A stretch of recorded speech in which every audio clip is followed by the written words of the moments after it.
Okay, big special 49ers update here from Prague, which is spectacular, and here's some proof. There's a medieval tower right behind me. We're gonna walk to Old Town Square right now and talk about what the past day has been like. It's been my birthday, by the way, but I think that was the least important thing on the calendar today here in Prague. First, my dad did run his marathon. He did complete his marathon. He's now run 5 of those in between ages 60 and 70. He's not 70 yet, but in between 60 and 70 to run 5 marathons. That is spectacular. Now, one really cool thing is that as we were moving around different parts of the city, different parts of Old Town to intercept my dad at spots that his marathon was crossing, we saw a 49ers fan running the marathon. He was right near that same pace as my dad, and we just yelled at the 49ers fan who was wearing his 49ers hat as he ran by. So those of you who might know who this is, let me know in the comments section or send him this video. I would really like to identify this 49ers fan in Prague in the Czech Republic by name.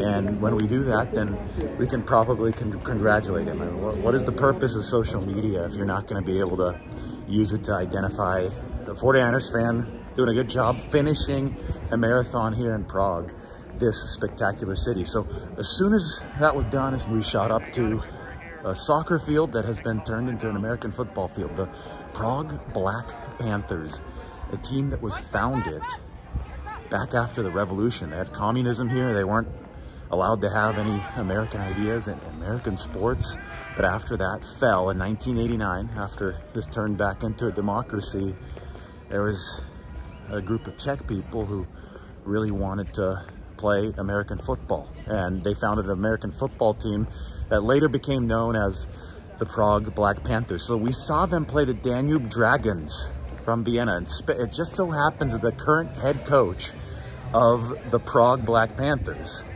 is a guy named Spencer Ford, who's a 49ers fan. And I mean, these guys love the game. It was an entertaining game, back and forth. You could see the touchdown that they scored here to take the lead, 14-10, was on a trick play of sorts. This is a defensive lineman, former basketball player from the eastern half of the Czech Republic, catching the pass from the American quarterback.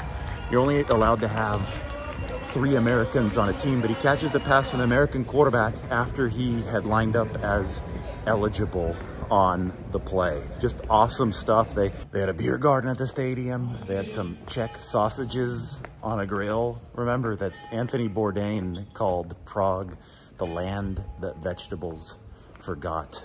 That description of Prague included fried cheese, which was my favorite dish growing up here in the summers when I was visiting my grandparents.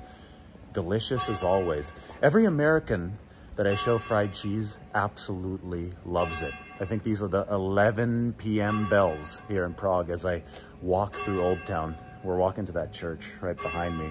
Massive cathedral on Old Town Square. So we ate really well in the land that vegetables forgot. Back when the Prague Black Panthers started, 1991, I don't think that the name came to be until a little bit later when they merged with another team. But back when this team was new, the 49ers were the dynasty in the NFL. Joe Montana was the star of the league. So here in Prague, they have the number 16 tram.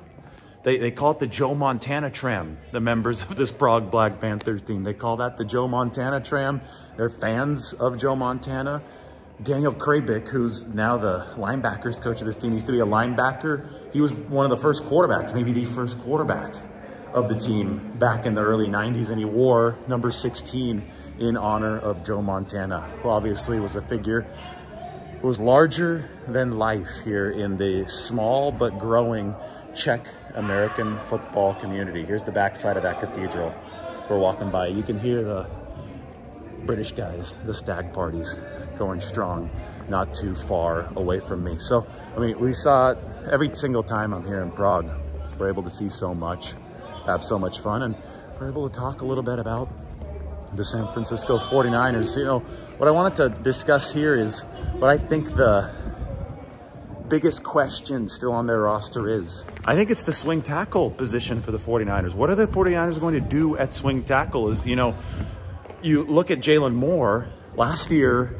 they signed Matt Pryor because I don't think they trusted Jalen Moore to back up the right tackle position. I think that his footwork and everything that he does is set for that left tackle spot. So Moore is dedicated to that side. What do they do if Colton McKivitz goes down on the right side? I think that's a big reason why San Francisco might have drafted Dominic Pooney, who has played every single position, has adaptability to all five. But obviously they're gonna be working him at guard first. So it was Brandon Parker, the former Raider, the former 3rd-round pick that the 49ers signed this offseason, but who's been hurt over the past couple of years. Is he a possibility at that swing tackle spot?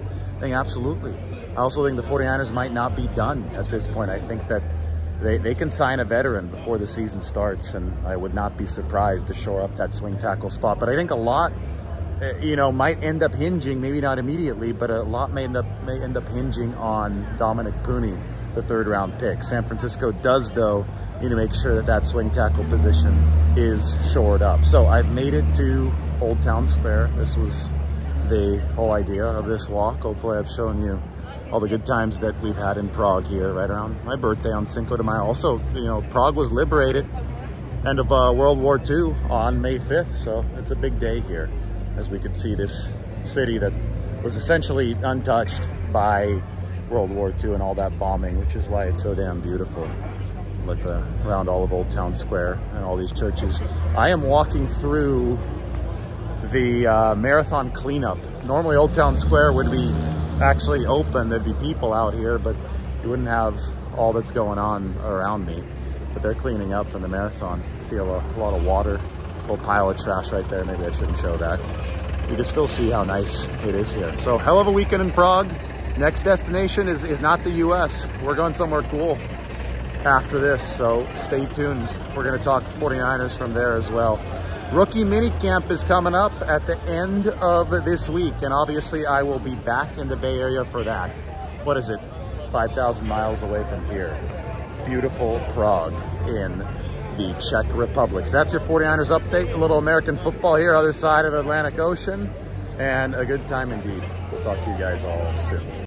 David, what are we looking at? A Darth Vader statue on May 4th, at least back in the US. May the 4th be with you. May the 4th be with you. And also you. You're not supposed to film celebrities, royals eating or drinking. It's considered very rude. Oh, sorry.